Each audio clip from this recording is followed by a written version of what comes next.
इससे पहले कि तुम मुझे कमेंट में ये बोलो कि साला एक दिन बोला था और 12 दिन के बाद की वीडियो ला रहा है, तो हाँ पहले मैं सॉरी बोल देता हूँ कि इतना टाइम हो गया, और इसका रीजन मैं तुम्हें अभी ने वीडियो के एंड पे बताऊंगा। और अभी इसलिए ये सब बता रहा हूँ ताकि तुम मुझे सीधे कमेंट में गालियां देने ना लग जाओ।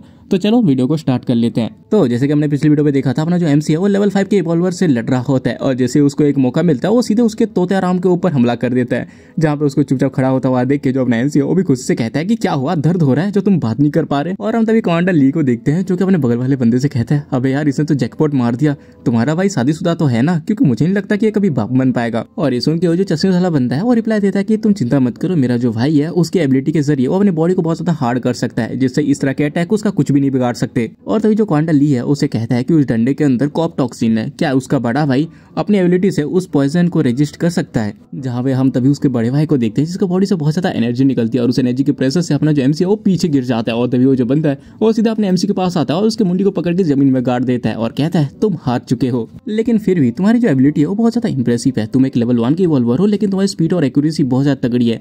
इस चीज के जरिए तुम एक लेवल 3 के मीडियोकर इवॉल्वर और यहाँ तक कि 4 लेवल के इवॉल्वर को हराना भी तुम्हारे लिए कोई बड़ी बात नहीं होगी। लेकिन एक चीज है, तुम इस पूरे फाइट के दौरान अपने बस रॉ स्ट्रेंथ का ही इस्तेमाल कर रहे थे, जबकि तुम्हारे पास कोई टेक्निक नहीं थी। इसलिए बच्चे तुम्हें घर जाके और ज्यादा प्रैक्टिस करने की जरूरत है। और उसके बाद तो अपने छोटे भाई को लेकर वहाँ से जाने लगता है, जिसको देखो जो कमांडर वो रोकने की कोशिश करता है। तो कहता है अरे तुम चिंता मत करो, मैं यहाँ से कहीं जा नहीं रहा, तुमने हमें पैसे दिए हैं तो हम तुम्हारे काम करेंगे, लेकिन फिलहाल मैं इसीलिए जा रहा हूँ क्योंकि तुम कोई लेवल 5 का इवॉल्वर लेके नहीं आए। जब तुम्हारे पास प्रॉपर एक लेवल 5 का इवॉल्वर हो तब हमें बुलाना, हम तब तुम्हारा करेंगे, क्योंकि ये जो बच्चा है वो अपने बहुत सारे स्किल्स में लैग कर रहा है, और इस तरह से ये तुम्हारे वो पागल लीडर के सामने एक मीट के टुकड़े से ज्यादा कुछ भी नहीं है। लेकिन तभी कोई हंसते हुए कहता है तुमने सही कहा, और ये बंदा एक ज़ॉम्बी लग रहा था, और वो कहता है कैप्टन ली तुम्हें तो मुझे बुलाना चाहिए था। और जो अपना एमसी है वो देखता है कि उसका डंडा और उसका ग्लव्स ये बंदा कब का लेके चला गया और उसको पता ही नहीं चला। और तभी वो जो बंदा है वो अपने एमसी के पास आता है और कहता है अरे यार तुम इस तरह की अच्छी चीजों का कितना बेकार यूज कर रहे हो, वैसे बच्चे इस चीज को ऐसे यूज नहीं किया जाता।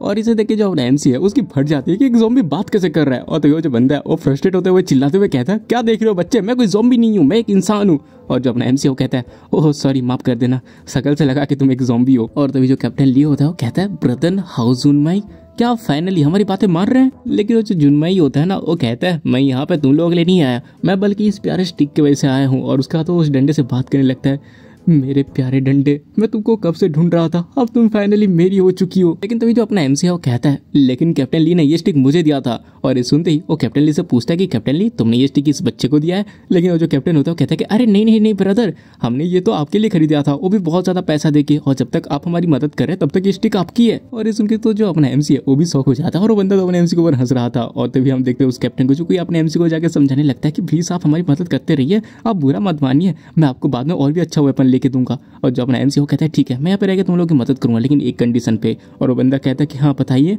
और जो अपना एमसी वो कहता है कि आज से तुम्हारे बेस में जितना भी ट्रेड होगा वो सारे मेरे से होके जाएंगे। और तो जो कैप्टन वो कहता है लेकिन हमारे जो बेस है वो मेनली मेडिसिन और फूड सप्लाई चाहता है, क्या आप दे पाएंगे। और जो अपना एमसी है वो कहता है कि अरे हाँ ये तो बस छोटी सी बात है, मेरे पास बहुत सारे सप्लाईज हैं, तुम्हें जितना चाहिए मैं उतना दूंगा, और वो भी बहुत ज्यादा चीप में, बस तुम मुझे कुछ यूजलेस गोल्ड दे दो और मैं उसके बदले तुम्हें खाना दे दूंगा।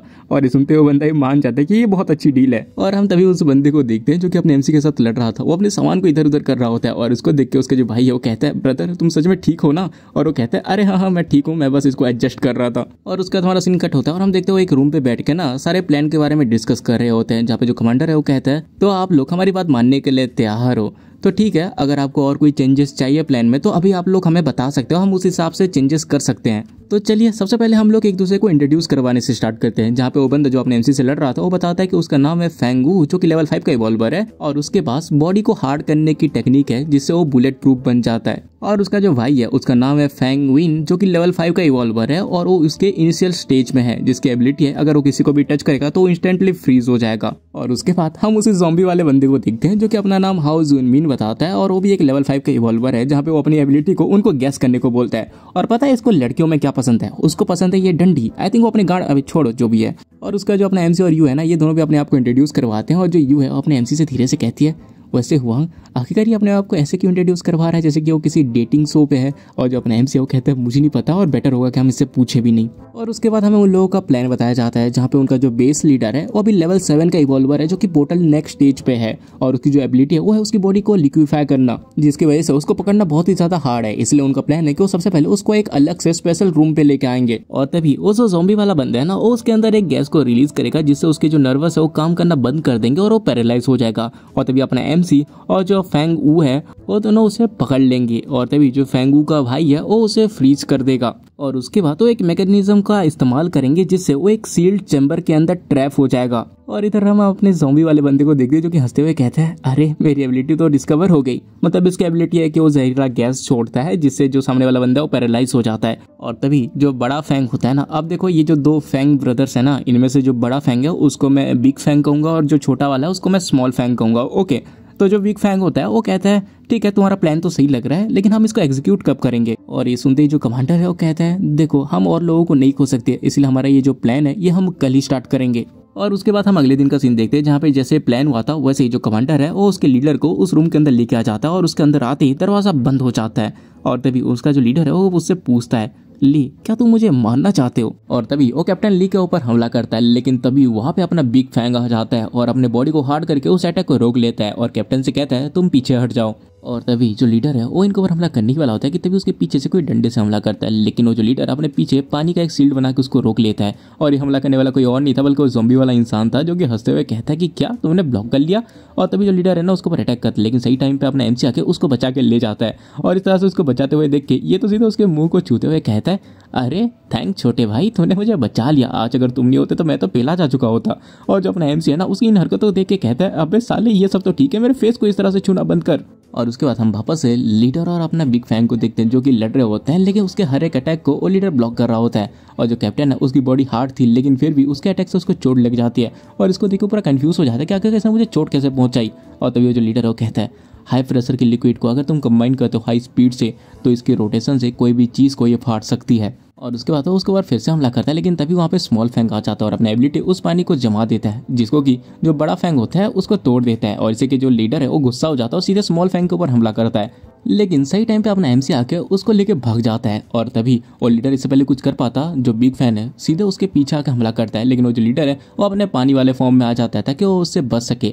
और इसे देखते ही जो अपना बिग फैंग होता है चिल्लाते हुए कहता है इसने अपने फॉर्म को शिफ्ट कर लिया, जल्दी यही टाइम है। और इतना सुनते ही जो स्मॉल फैंग है वापस से आता है और उस लीडर को उसी पानी वाले फॉर्म पे ही जमा देता है। और जो अपना एमसी है वो पूछता है क्या वो मर गया, लेकिन तभी जो कमांडर ली होता है चिल्लाते हुए कहता है इस जगह में जितने भी गैप्स हैं सबको बंद करो कहीं ये बाहर न चला जाए। और तभी हम देखते हैं उस बर्फ को तोड़ के वापस अपने ह्यूमन फॉर्म लेने लगता है और वो एक ना अटैक को रेडी करने लगता है। और इसको देखिए जो कैप्टन ली होता है वो कहता है अरे नहीं ये तो वो वाला टेक्निक है। और उसके बाद तो चिल्लाते हुए कहता है सब लोग शील्ड के पीछे जाओ, कोई भी बाहर मत रहना। और तभी हम देखते हैं वो जो लीडर है ना वो बहुत सारे पानी के स्लैशेस छोड़ता है जो कि सील्ड होने के बावजूद सील्ड को फाड़ के लोगों को लगता है और उससे वो लोग इंजर्ड हो जाते हैं, जहाँ पे जो कैप्टन ली है वो भी थोड़ा इंजर्ड हो जाता है। और हम तभी बिग फैंग को देखते हैं जो कि अपनी बॉडी को हार्ड करके कुछ लोगों को बचा रहा था और चिल्लाते हुए कहता है सब लोग मेरे पीछे रहो, जितना ज़्यादा वो वाटर जेट का इस्तेमाल करेगा उतना ही ज़्यादा वो कमज़ोर होता रहेगा।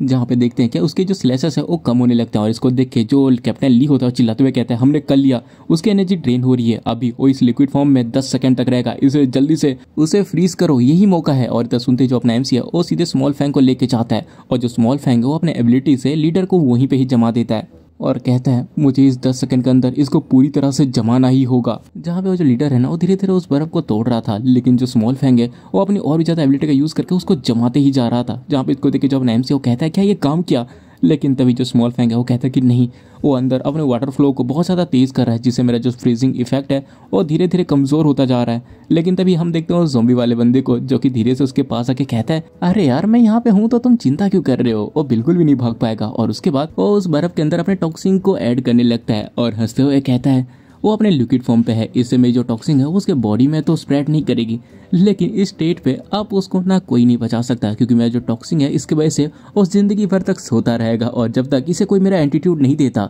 तब तक ये कभी नहीं जाग सकता। और उसके बाद हम देखते हैं कि वो जो लीडर है वो पूरा शांत हो जाता है और इसे देख के जो कैप्टन ली है वो कहता है कि क्या ये काम कर गया, आखिरकार वो लीडर वो हार गया।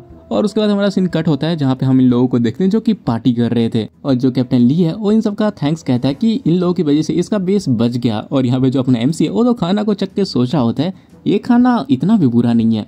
और तभी जो कैप्टन ली है वो कहता है ऑब्वियस सी बात है, बस खाने से तो कुछ होने नहीं वाला, इसलिए मैं तुम लोगों के लिए ना लड़कियां भी लेके आया हूँ। और ये सुनते ही ये लोग देखते हैं कि बहुत बड़े बड़े अरमानों के साथ सुंदरियां आई हैं। और तभी जो कैप्टन ली है वो कहता है कि इनमें से तुम्हें जो पसंद है चूज कर लो। और ये सुनने के बाद हम इन तीनों की आंखों में दरिंदगी अच्छे से देख सकते हैं। ये लोग भी कहते हैं कि ठीक है फिर हम लोग बिल्कुल भी होल्ड बैक नहीं करेंगे। और उसके बाद ये लोग अपनी अपनी लौंडियों के साथ इंजॉय करने लगते हैं। जहाँ पे जो अपने MC के पास लड़की थी वो कहती है अच्छा तो तुम ही इस बेस के हीरो हो ना, तुम तो कितने ज्यादा यंग हो। और हम देखते हैं इन सबको देख के जो यू है वो तो सोच ही होती है सारे लड़के सेम ही होते हैं। और उसके बाद हमें कुछ टाइम के बाद का सीन दिखाया जाता है जहाँ पे अपना MC और जो सेकंड फैंग होता है वो तो नशे में चूर होते हैं।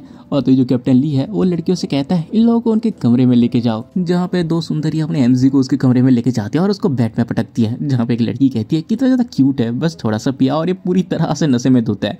और जो दूसरी लड़की होती है वो कहती है ये तो मेरे टाइप का है। और तभी वो लोग उसके शर्ट को ऊपर करते हैं और कहते हैं अरे यार इसको तो बहुत ज्यादा पसीना आ रहा है, चलो पहले इसको साफ कर देते हैं। और यहाँ पे हम दूसरी तरफ अपने उसी फैंग छोटे फैंग को देखते हैं जो कि अपने लौंडियों के साथ भरपूर मजे ले रहा था।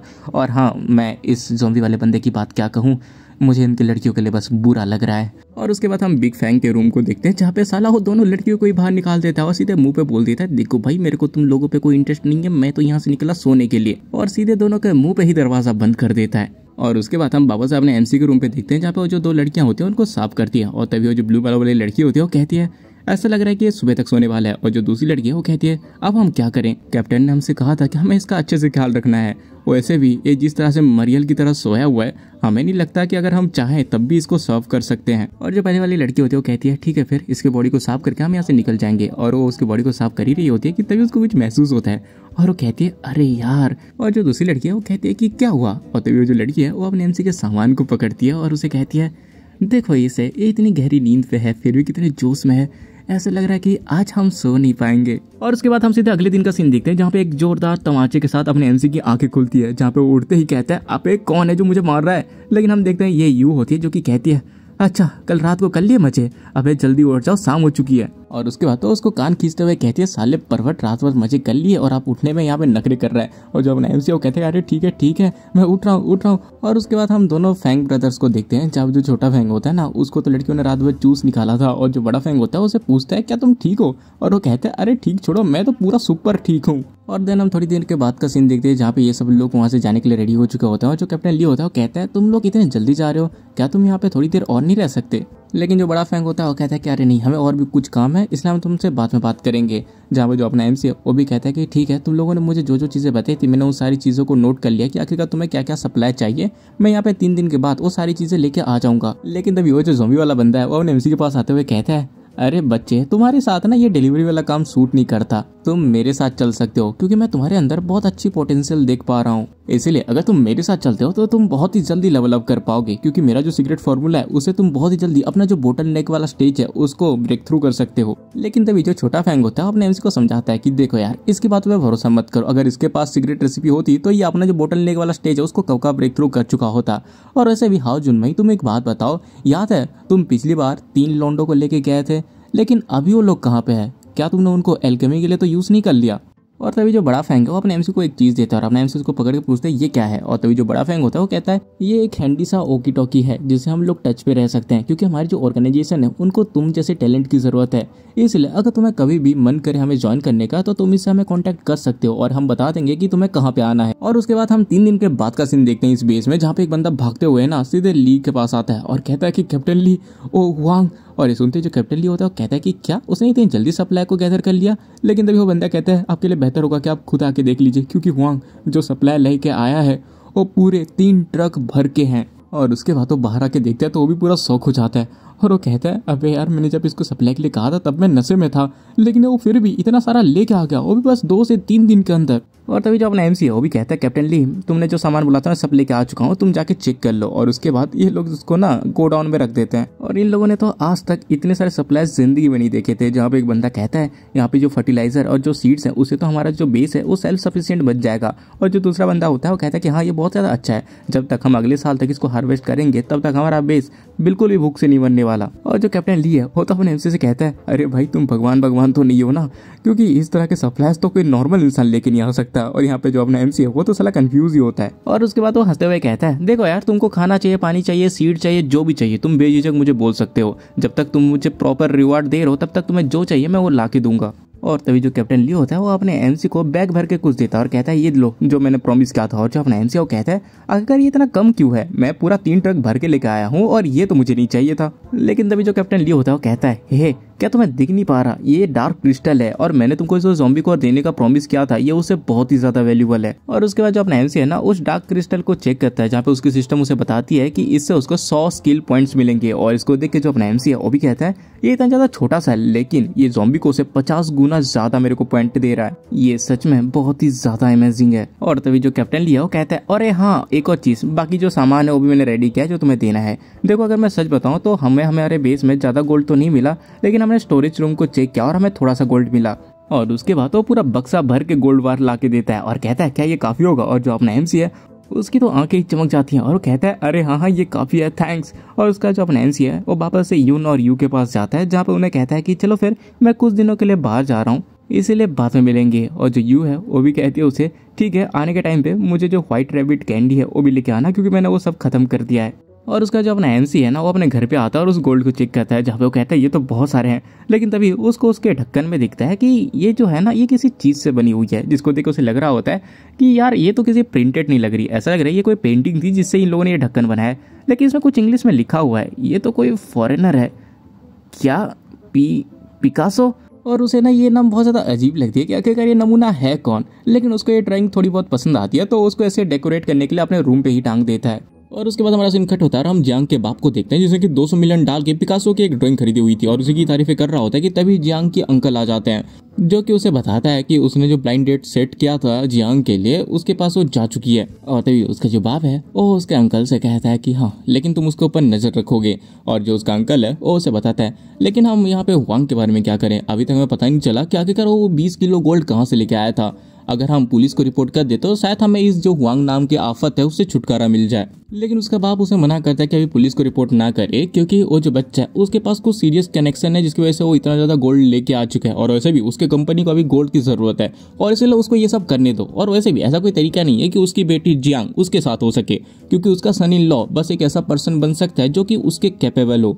और उसके बाद हम वापस से जियांग की तरफ देखते हैं, जो कि अपने ब्लाइंड डेट पे गई थी, जहाँ पे वो जो बंदा है वो तो उसके सामने बहुत कुछ बकवास कर रहा होता है, लेकिन जो जियांग है वो हर चीज के लिए मना कर रही होती है। और उसका जो जियांग है वो वहां से उठते हुए जाने लगती है और कहती है देखो यार यहाँ पे हमने मिल लिया, अब मैं चाहती हूँ, वैसे मेरा तुम्हारे ऊपर कोई इंटरेस्ट नहीं है। और देन वो उसके बाद चली जाती है, जहाँ पे इसे देख के ये बंदा भी सोचा होता है कितना भाव खाती है। और उसका थोड़ा सीन कट होता है और हम जियांग को देखते हैं जो कि अपने घर वापस आ जाती है और वो अपने रूम में जाने ही वाली होती है कि तभी जो उसका बाप है वो वहीं पे बैठा था और वो कहता है मैंने आज रात जो भी हुआ उस सब के बारे में सुना। और ये सुनते ही जो जियांग है वो थोड़ा सा डर जाती है और कहती है आप यहाँ पे क्या कर रहे हो। और इसे देख के उसका जो बाप है वो कहता है अच्छा तुम अभी भी मुझे बाप नहीं कहती। और फिर जो जियांग है वो कहती है अगर आपके पास कहने के लिए कुछ नहीं है तो आप यहाँ से निकल जाइए, वैसे भी ये मेरा घर है और अगर दोबारा आप यहाँ पे मेरे बिना परमिशन के घुसे तो मैं पुलिस को कॉल करूंगी। और ये सुनते उसका जो बाप है वो कहता है अगर इसी तरह से तुम हर एक बंदे को रिजेक्ट करती रही तो जितने बड़ी फैमिलीज होंगे वो लोग हमसे रूठ जाएंगे। और ये सुनते ही जो जियांग है और गुस्से से कहती है क्या मतलब कि रूठ जाएंगे, आप मुझे इस तरह से ट्रीट कर रहे हो जैसे कि मैं आपके बेनिफिट के लिए कोई मोहरा हूँ, और वैसे भी आपको पता है मैं ऑलरेडी किसी को पसंद करती हूँ। और तभी उसका बाप कहता है वो बहुत ही ज्यादा मामूली पर्सन है, वो तुम्हें खुश कभी नहीं रख पाएगा और मैं अपने फैमिली बिजनेस को उसे तो नहीं देने वाला, आज नहीं तो कल मैं तो मरने ही वाला हूँ, इसलिए मुझे एक क्वालिफाइड सक्सेसर को ही चूज करना होगा। और ये सुनते जो जियांग है वो कहती है आपको कैसे पता कि वो क्वालिफाइड नहीं है, आप भी आपके जमाने में उसी तरह के मामूली इंसान थे लेकिन आप इस जगह पे पहुंचे हो ना। और वैसे ही मुझे फर्क नहीं पड़ता कि आपके फैमिली बिजनेस को कौन लेके जा रहा है, मुझे किससे शादी करना है वो मैं डिसाइड करूंगी। और ये सुनते उसका जो बाप होता है वो कहता है अच्छा तो तुम उसे मरवाना चाहती हो, मैंने तुमको पहले ही कह रखा है अगर तुम मेरी बात नहीं मानती तो मैं उसके टुकड़े करके बाहर फेंक दूंगा, इसलिए अच्छी बच्ची बन के मेरी बात हमेशा सुनती रहो क्योंकि ये तुम्हारे फ्यूचर के लिए है। और ये सुनते ही जो जियांग है वो कहती है अच्छा तो आप चाहते हैं कि मैं भी भी मर जाऊं जैसे कि अपने माँ को मारा था। आखिरकार आपका यही तो गोल है कि मैं भी खुद को फांसी में लटका लूं। और ये सुनते उसका जो बाप है वो चिल्लाते हुए कहता है चुप हो जाओ। लेकिन तभी जो जियांग है वो चिल्लाते हुए कहती है नहीं आप हो जाइए क्योंकि आप यहाँ पे पागलबंदी कर रहे हो। लेकिन तभी उसका बाप आके उसको एक थप्पड़ मारता है। और तभी हमारा सीन अपने एमसी पे जाता है जो कि एपोकलिप्स वर्ल्ड पे क्या क्या लेके जाना है उसकी लिस्ट बना रहा था। बट तभी उसकी बेल की रिंग बजती है और वो दरवाजा खोलते हुए कहते हैं आखिर इस टाइम पे कौन आया है। लेकिन वो देखता है कि वहाँ पे जियांग आई हुई थी जो कि बहुत ज्यादा परेशान लग रही थी। और वो उसे जाके पूछता है क्या तुम इतने ज्यादा परेशान क्यों हो और तुमने तो तुम्हारे कॉल का भी जवाब नहीं दिया। मैं तो प्लान कर रहा था कि मैं तुम्हें कल मिलने जाऊंगा। लेकिन जो जियांग होती है वो बस उसका नाम लेती है और जो अपना एमसी वो कहता है तुम चिंता मत करो, मुझे 1 साल भी नहीं लगेगा, मैं उतना पैसा जमा कर लूंगा और उसके बाद हम दोनों एक हो जाएंगे। और ये सब वो कह ही रहा होता है कि तभी जो जियांग होती है उसको पागलों की तरह किस करने लगती है और उसके शर्ट को ओपन करने लगती है। और जो अपना एमसी है वो उसको रोकते हुए कहता है कि जियांग रुको जरा, क्या तुम कंफर्म तो हो ना, क्योंकि तुम मुझे बहुत ज्यादा अजीब लग रहे हो, क्या तुम्हारे साथ कुछ हुआ है, कहीं तुम्हारे डैड ने तो। लेकिन जो जियांग है वो प्यार से कहती है अरे सब कुछ भूल जाओ और बस मुझ पर फोकस करो। और अपना एमसी कहता है लेकिन, और तभी वो कहती है देखो यार बस थोड़े ही दिन हुए लेकिन मैं तुम्हें बहुत ही ज्यादा मिस करने लगी हूँ, इसलिए मुझे जोर से पकड़ो। और ये जानते ही जो अपना एमसी है उसके तो मन में लड्डू फूटने लगता है। वो भी सोचा होता है क्या आज हो ही रात है जिस दिन मैं अपनी वो खो दूंगा, समझ जाओ, और वो भी उस पर्सन के साथ जिसे वो सबसे ज्यादा पसंद करता है। और तभी जो जियांग है वो कहती है मेरी चैन खोलो। और जो अपना एमसी है वो उसकी चैन खोलता है और देन जो जियांग है वो सीधे बेड में लेट जाती है और कहती है आओ और बुझा लो अपनी मन की प्यास। और जो अपना एमसी है वो सोचा होता है जियांग ये कितनी ज़्यादा मस्त है, इसका फिगर भी टॉप नॉच है और ये कितनी ज़्यादा काइंड भी है। और तभी जो जियांग है वो कहती है याद रखो कि मैं भी बिगनर हूँ इसलिए थोड़ा जेंटल रहना। और उसके बाद तो तुम्हें पता ही है ये लोग रात भर हवस का नंगा नाच करते हैं। जैसे इन लोगों का वो सब खत्म हो जाता है अपना एमसी सोचा होता है अरे यार मेरी जिंदगी तो सफल हो गई, ये बहुत ज़्यादा सेटिस्फाइंग था। और उसके बाद वो अपने बगल में जियांग को देखता है और उसको देख के वो बहुत ही ज़्यादा खुश हो जाता है। और देन हमें अगले दिन का सीन दिखाया जाता है जहाँ पे जो जियांग है वो उसके बगल से गायब थी और अपना एमसी पूरा शौक होता है क्या कहकर ये कहाँ चली गई। लेकिन तभी उसको वहाँ पे एक लेटर मिलता है जो कि जियांग ने छोड़ा था। और उसको जब वो पढ़ता है तब उसे पता चलता है कि जो जियांग है वो उसे थोड़ी टाइम के लिए बहुत ज़्यादा दूर जा रही है। वो कहाँ जा रही है वो तो उसे नहीं बताती, लेकिन वो इतना बताती है कि वो अपने बाप के कंट्रोल से थोड़ा फ्री होना चाहती है, इसीलिए उसका भी उसे अलग होना पड़ेगा। लेकिन जब वो इतनी ज्यादा स्ट्रांग हो जाएगी कि वो उसके पास आके एक साथ रह सके तब वो दोबारा आएगी, इसलिए तब तक के लिए अपने एमसी को उसका वेट करना होगा। और उसके बाद हम देखते हैं कि अपना जो एमसी है वो एपोकलिप्स वर्ल्ड में आ जाता है, लेकिन उसकी हालत बहुत ही ज्यादा मरियल होती है। और जो यून है वो उसे पूछती है कि क्या उसे कुछ हो गया है। और जो यू है वो कहती है कि ब्रदर हुआंग क्या आपको कोई सप्लाई नहीं मिले। लेकिन जो अपना एमसी है वो कहता है कि नहीं मैं सप्लाईज लेकर आया हूँ और ये कुछ महीनों तक आराम से चल जाएगी, इसलिए तुम्हें चिंता करने की जरूरत नहीं है। हाँ मैं कुछ महीनों तक वापस नहीं आऊंगा, इसलिए तुम लोग सेफ रहना। और इसको इस तरह से देख के जो यू है वो कहती है क्या तुम्हें मर्चेंट के पास जाके एक्सचेंज नहीं करना, मुझे याद है तुम जब भी वापस आते थे तुम गोल्ड लेने के लिए भागते हुए चले जाते थे उसके पास। लेकिन जो अपना एमसी है वो कहता है नहीं मेरा दिल टूट चुका है, अब मुझे कुछ करने का मन नहीं है, मेरे लिए तो अब गोल्ड भी एक यूजलेस है। और अपनी एमसी की बातों को सुन के तो ये दोनों भी शौक हो जाती हैं। और जो यून है वो सोची होती है क्या इसकी कोई गर्लफ्रेंड है। और जो यू है वो भी अपने एमसी से पूछती है मैंने एक्सपेक्ट नहीं किया था कि तुम्हारे पास कोई गर्लफ्रेंड भी होगी। और जो अपना एमसी वो कहता है हम लोगों ने तो डेटिंग स्टार्ट भी नहीं की थी और वो मुझे छोड़ के चली गई, अगर उसने मुझे गुड बाय तक क्यों नहीं कहा और उसने अपना नंबर भी कैंसिल कर दिया, अब मुझे नहीं पता मैं उसको कहाँ पे ढूंढूं, इसलिए मैं भी जा रहा हूँ क्योंकि वो भी जा चुकी है। लेकिन तभी जो यू है वो चिल्लाते हुए कहती है रुको जरा, आखिर तुमने ये क्या ब्रेकअप लगा रखा है, दूसरी लड़की ढूंढ लो ना। और जो अपना एमसी है वो कहता है कि देखो बच्ची तुम्हें नहीं पता कि मैं कैसा फील कर रहा हूँ और वैसे भी ये सब तुम्हारी बातें यूजलेस हैं क्योंकि अभी मेरा बिल्कुल भी किसी और औरत के पास जाने का मन नहीं है। और ये सुनते जो यू है वो कहती है कि क्या मन नहीं है। और उसके बाद तो उसके हाथ को पकड़ के सीधा अपने गुब्बारों पे रख लेती है और कहती है देखो सारे लड़के सेम होते हैं और क्योंकि तुम मेरे लिए कैंडी लेके आते हो इसलिए मैं तुम्हें थोड़ा सा तो रिवार्ड दे ही सकती हूँ, इससे तुमको शायद थोड़ा सा अच्छा फील हो। और उसके बाद वो उसको दबाने लगता है और सोचा होता है ये बहुत ज़्यादा सॉफ्ट है, इसकी शक्ल भले ही बच्चों जैसी है लेकिन इसकी बॉडी बहुत अच्छे से डेवलप्ड है।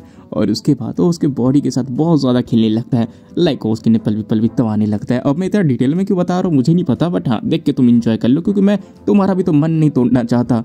जहाँ पे ये सब करते हुए एक बार के लिए तो उसके मुंह से आहें भी निकल जाती है और वो कांपते हुए अपने ब्रेड तक छोड़ देती है। और वो सोची होती है साला ठरकी कहीं का, इसने बोला इसका मूड नहीं है और अब मेरे साथ कैसे खेल रहा है। और उसके बाद ना उसे कहती है टाइम्स अप और वो उसके हाथ को हटा देती है। जहाँ पे जो अपना एमसी वो कहता है क्या इतनी जल्दी। और जो यू है वो कहती है क्या मतलब इतनी जल्दी, तुम पूरे 1 मिनट से इसको दबा रहे थे। और जो अपना एमसी वो कहता है कि क्या बस 1 मिनट, मेरा मूड अभी भी खराब है। लेकिन तो जो यू है वो कहती है कि अगर तुम्हारा मूड अभी भी खराब है तो क्या हो कि 1 मिनट तुमको और मिल जाए, लेकिन मेरे थोड़े से छोटे हैं। और ये सुनते ही जो अपना एमसी वो कहता है कि क्या छोटे हैं, तो क्या मैं दूसरी जगह पे स्विच कर सकता हूँ। और जो यून है वो तो कंफ्यूज हो जाती है कि क्या दूसरी जगह, और जो अपना एमसी है वो उसके पिछवाड़े की तरफ उंगली दिखाता है और इस चीज के लिए यून मान भी जाती है। और उसके बाद होना क्या था तुम एक्सप्रेशन देख के समझ ही सकते हो कि अपना एमसी पीछे क्या करने लगता है। और जो यून है उसके भी मुंह से तो हाँ निकलने लगती है और वो थोड़ी देर के बाद कहती है अच्छा क्या तुम्हारा हो गया। लेकिन जो अपना एमसी वो कहता है कि नहीं अभी तो बस 30 सेकंड ही हुए हैं। और इस चीज को जो यू है वो भी देख के मजे ले रही थी। और तभी हमारा सीन कट होता है और हम कैप्टन ली को देखते हैं जिसके पास उसका बंदा के कहता है कैप्टन ली क्या आप ये सच में करना चाहते हैं। और हम देखते हैं जो कैप्टन ली है वो उसके उस लीडर के सामने खड़ा होता है जिनको कि उन लोगों ने बर्फ पे बंद कर दिया था। और वो बंदा फिर से कहता है कैप्टन ई को अनफ्रीज करके उनके डार्क एनर्जी को एक्सट्रैक्ट करने का जो रिस्क है वो बहुत ही ज्यादा हाई है। अगर वो इस दौरान उठ गए तो उससे जो होगा वो हम इमेजिन भी नहीं कर सकते।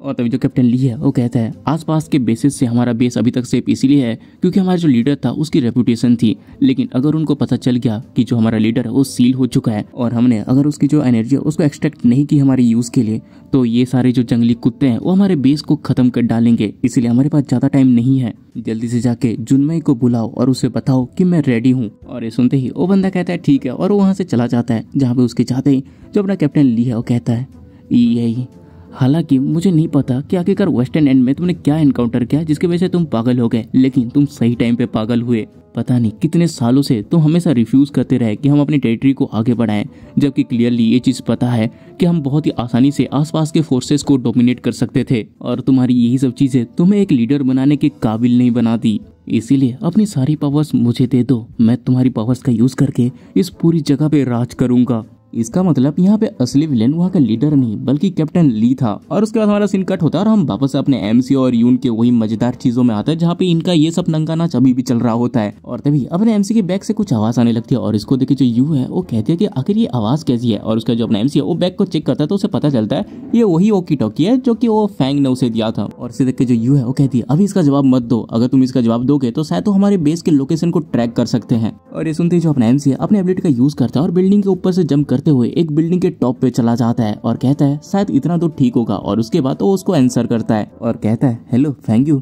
मुझे माफ कर देना लेकिन मैंने अभी तक डिसाइड नहीं किया कि मुझे तुम्हारे ऑर्गेनाइजेशन को ज्वाइन करना चाहिए कि नहीं। लेकिन तभी जो बिग फैंग होता है वो कहता है मैंने तुमको इस वजह से कॉल नहीं किया है, हमें तुम्हारी मदद चाहिए किसी चीज में और हाँ इसके लिए मैं तुमको कंपनसेट भी करूंगा। और उसका तो उसे बताता है कि उसको एबिलिटी यूजर्स की जरूरत है क्योंकि उनका जो सप्लाई का बैच है वो ज़ॉम्बीज के बीच फंस चुका है और उसके साथ वहाँ पे डजन्स भर के नॉर्मल लोग भी हैं। और उसके बाद तो उसे एड्रेस बताता है कि कहाँ पे उसे आना है। और जो अपना एमसी है वो कहता है कि क्या अच्छा ईस्ट सिटी हो तो वहाँ पे है। और उसके बाद तो पूरी तेजी से वहाँ पे जाने लगता है और उसका थोड़ा सीन कट होता है और हम ज़ॉम्बीज को देखते हैं जिनके बीच कुछ लोग फंस गए थे और वो लोग बहुत ज्यादा डर भी रहे थे और कह रहे थे प्लीज कोई हमें बचाओ, हम यहाँ पे मरना नहीं चाहते। लेकिन तभी एक बंदा कहता है अरे तुम लोग चिंता मत करो, बेस ने कहा है कि उन्होंने एक टीम भेज दी है जो कि हमें बहुत ही जल्दी रेस्क्यू करने के लिए आ जाएंगे, इसलिए सब कुछ ठीक रहेगा। और उसके बाद हम वापस से एमसी को देखते हैं जो कि बहुत ही तेजी से वहाँ पे पहुंच जाता है और वो कहता है ये तो वही जगह है लेकिन यहाँ पे मुझे कोई दिख क्यों नहीं रहा।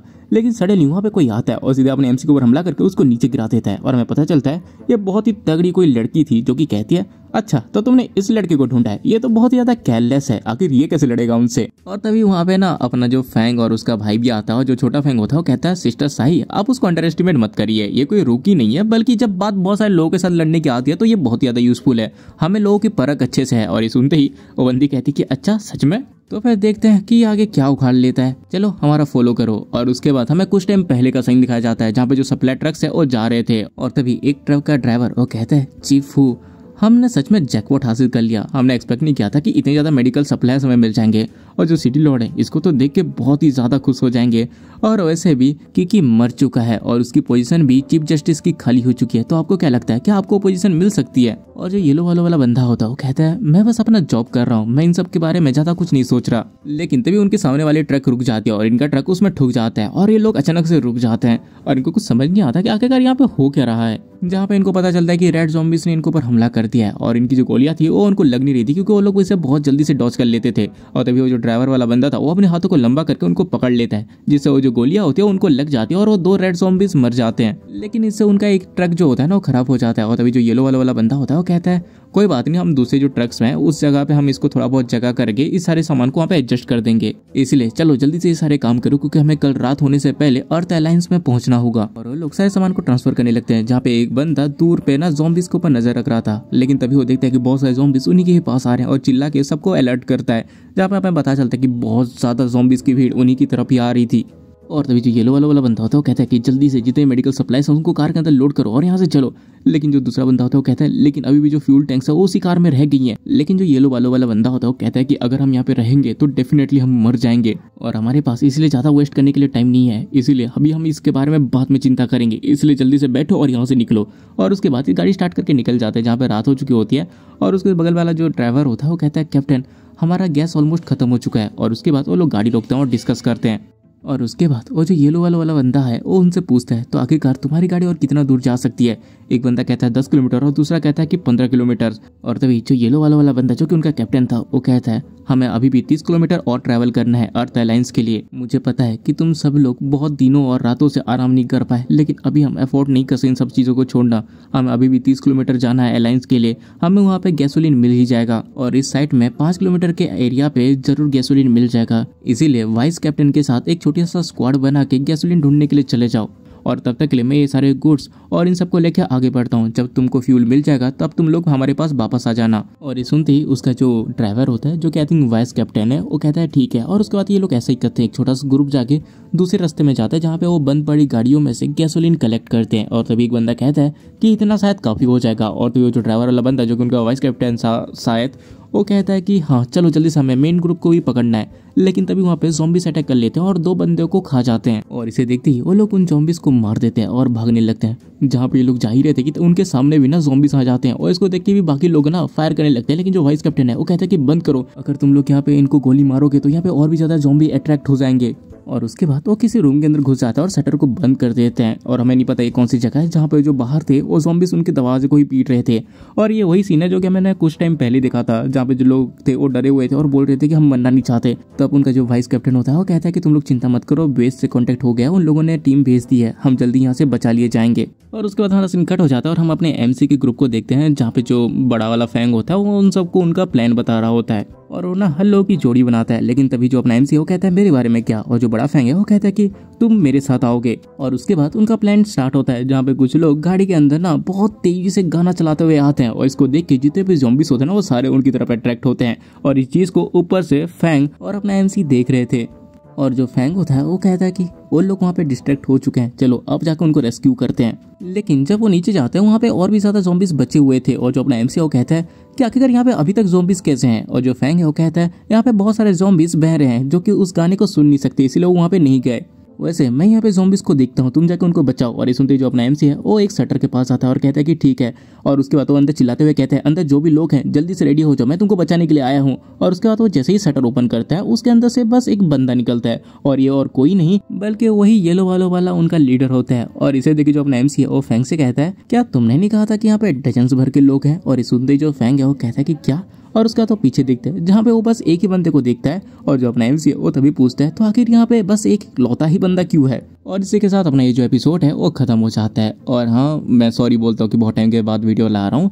अब मैं रीज़न बताता हूँ तुमको। देखो पहली बात तो मेरा 3 दिन तक लाइक सर्दी खांसी हो गई थी और मेरा गला सूज गया था तो मैं वॉइस ओवर नहीं कर पा रहा था। और दूसरी बात यह है कि देखो यार मेरा ना लाइक BA कंप्लीट हो चुका है तो अब मुझे ना हायर एजुकेशन के लिए दूसरी यूनिवर्सिटी में एडमिशन करना होगा, जिसके लिए मैंने कॉलेज के लिए अप्लाई कर दिया है। अब मैंने जितने भी जगह पे अप्लाई किया है वो सारे मेरी सिटीज़ में नहीं है, वो दूसरे अलग अलग सिटीज़ में है जो कि यहाँ से बहुत ज़्यादा दूर है। और मेरे पापा कह रहे हैं कि मुझे हॉस्टल में रहना होगा। और जैसे कि तुमको पता है अगर मैं हॉस्टल पे रहा तो मैं वीडियो नहीं बना पाऊंगा। और इसी चीज़ की वजह से ना मुझे बनाने का मन नहीं कर रहा था, मेरा मूड बहुत ज़्यादा ऑफ था। क्योंकि 2 साल लगा के मैंने इस चैनल को इतना बड़ा किया है और एक ही पल में ये सारा मेरे से छीन जाएगा तो हाँ बहुत ज़्यादा दुख होता है। और ये रीज़न था कि मैं बना ही नहीं रहा था। बट देखते हैं आगे क्या होता है, मैं कोई ना कोई रास्ता ढूंढ निकालूंगा, इसीलिए मैं खुद को समझा के आज वीडियो बना के डाल रहा हूँ। आई होप तुम मेरी बातों को समझ पाओगे। तो चलो अगर तुमको वीडियो पसंद आई है तो तुम्हें पता है क्या करना है, लाइक मारो, सब्सक्राइब मारो, प्यारा सा कमेंट कर दो और जितना हो सके उतना वीडियो को शेयर करो। तो मिलता है अगली वीडियो में, तब तक के लिए बाय।